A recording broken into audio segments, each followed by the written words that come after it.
So I am glad to get this straight. That Patricia's here this morning because she'd asked me to address this topic. Actually, it had come up in some prior discussions on family relationships, especially sibling relationships. And, as I often say about relationships, especially our close ones, it's sort of where the rubber of the Dharma meets the road. Tell you a real brief little anecdote. Many years ago, and when I was finishing my graduate training, a professor in my family therapy seminar said that he had the key to. This is Tom Fogarty. Some of you may know his name. He died back in the 70s. Wonderful theorist and clinician, family therapist. And Tom said, I have the answer to all family conflict. He said, when you interact with your family, always go in with your expectations set at zero. He said that way you'll never be disappointed, and if they exceed your expectations, you'll be wonderfully surprised. And were it were that simple, but anyway, that really stuck with me because it really speaks to what we talk about here a lot, which is acceptance and letting go, and that really speaks to the expectations that we engage with in dealing with our families. And nowhere, I think, is this practice more relevant or more important than dealing with families. And I'm sure we've all been there and continue to be there. I want to share a quote with you. This is one of my favorite quotes this is from Harper Lee from To Kill a Mockingbird. And you remember Jim, he's Scout's older brother and Atticus's son, and he's talking to their housekeeper, and he says, Auntie, Atticus says you can choose your friends, but you sure can't choose your family, and they're still kin to you no matter whether you acknowledge them or not. And it makes you look right silly when you don't. So that's that old thing about you can choose your friends, but you can't use your family from Harper Lee, a little bit of Southern wisdom there. But suffice it to say that our practice has a pretty complex and multifaceted relationship with questions of family, family life, family discourse, and the like. And, the early Buddhism was centered on a monistic path, monasteries that involved really renunciation of family ties. And this was the Buddha's model. If you remember, he left his family, he left the castle, he abandoned his parents, his wife, and his son Rahula to seek Buddhahood. And so a lot of the early texts are characterized by a really an attitude of renunciation, and where the family is depicted really as a distraction on the path and as a source of attachment, delusion, and suffering. But the reality was, even in those days, in order to survive, Buddhism needed a community, needed to be surrounded by a lay community, which is organized into families, obviously. So in practice, early Buddhism, and obviously to this day, accommodates and supports the family in a number of ways. And but and so there's lots in the Pali Canon, in the Buddha text, to really support family life, and this has to do with supporting things like fertility, procreation, success of the family, and the like. And by seeing the Dharma as a necessary partner in relationships between parents and children, siblings, and so forth. But we sometimes have to really infer and extrapolate those teachings to see what the Buddha had to say about family and family dysfunction for those of us that are lay practitioners.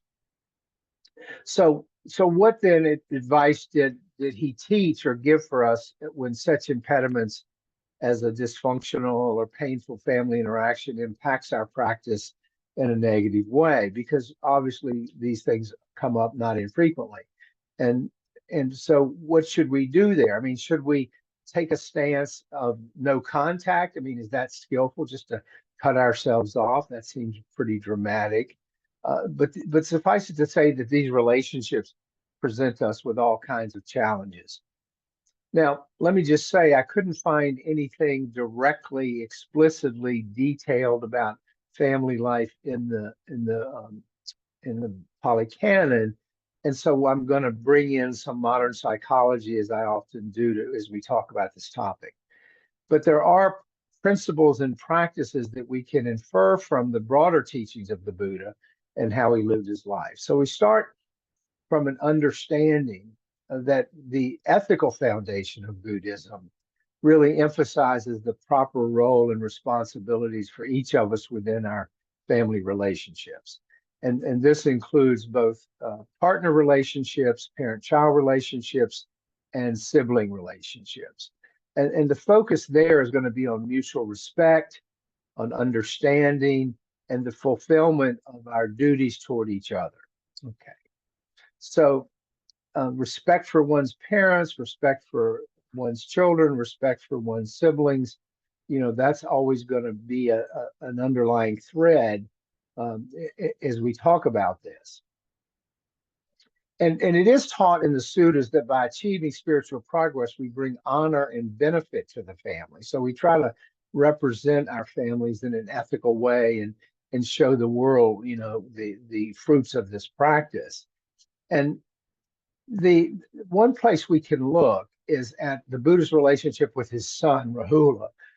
Excuse me. And this gives us some insight into his approach to parenting.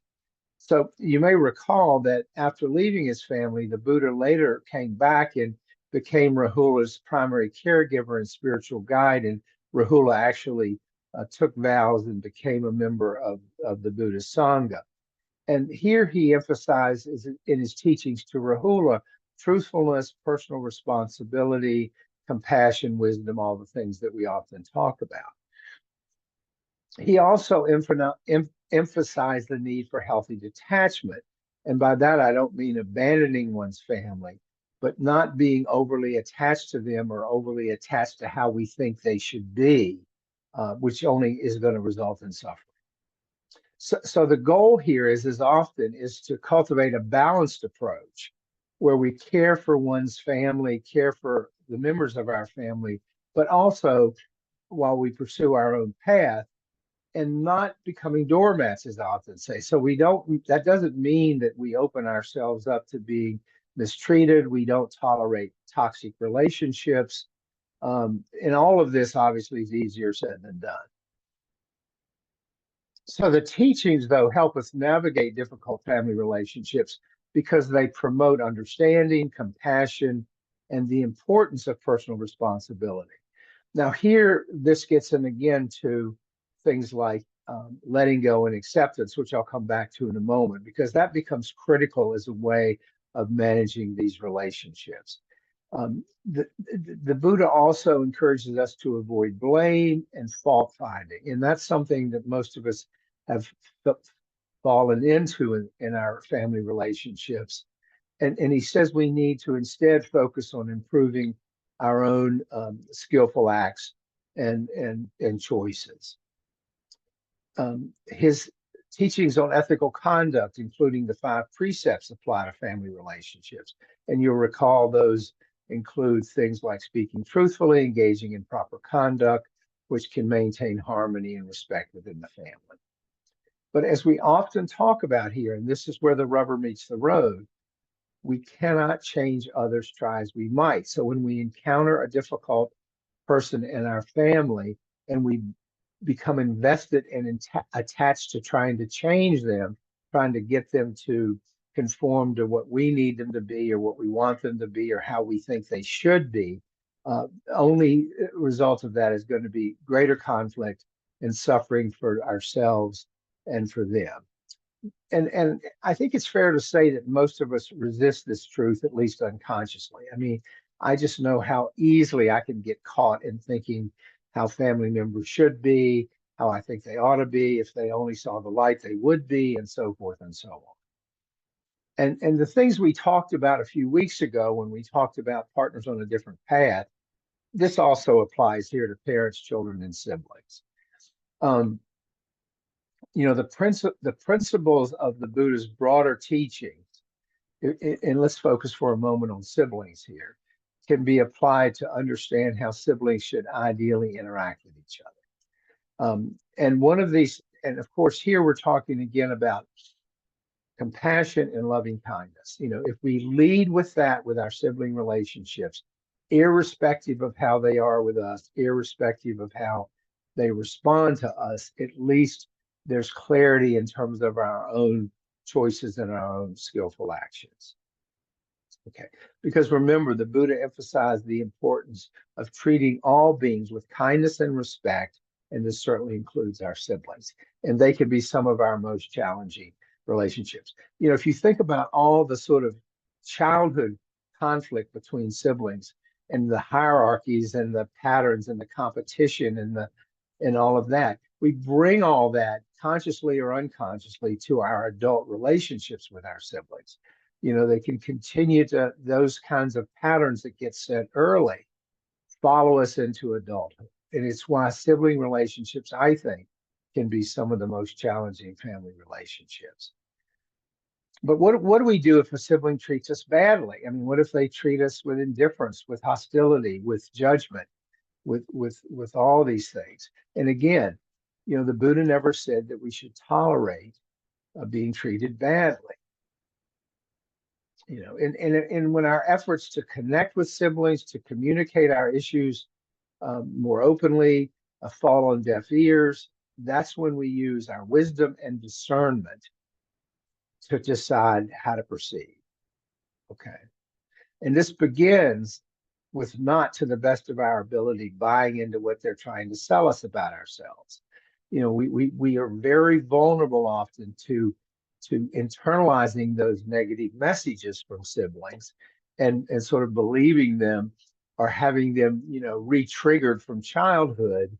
Oh, you were always the obnoxious one, or you were always the one that was trying to get the parents' approval or whatever.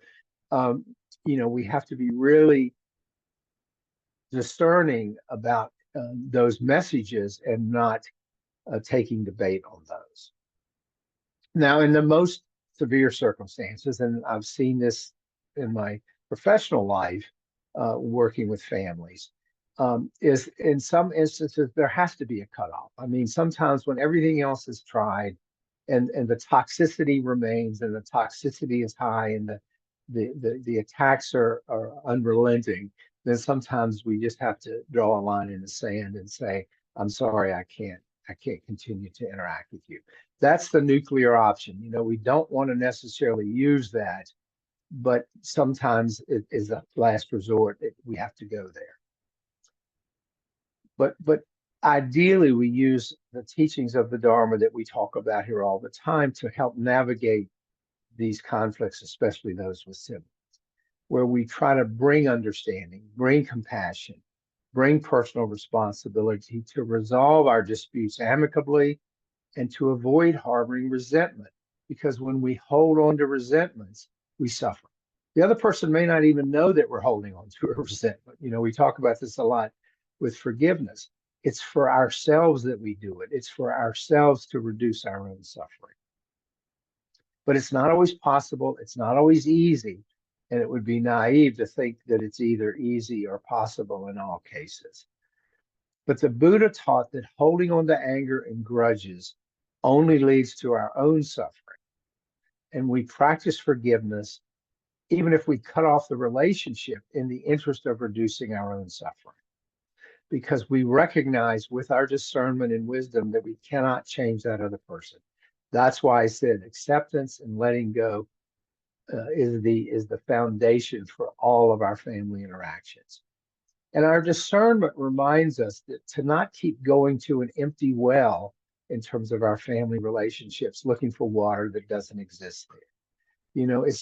It's like Charlie Brown in the football. We keep going back thinking, well, maybe this time it'll be different. Maybe this time they'll respond the way that I really wish they would. But when we stay attached to that hope that someone's going to change for the better toward us and fail to accept how little control we have over that, our suffering is guaranteed. Our suffering is guaranteed. Needless to say, this is a complicated topic and I can go on and on about it. I've just seen so many variations on the theme in my own family. I've seen it in folks I worked with over many years. But I think I'll stop here because I want to leave plenty of time for discussion because I think this is a really important topic and not just continue to say some of the same stuff. So let me stop.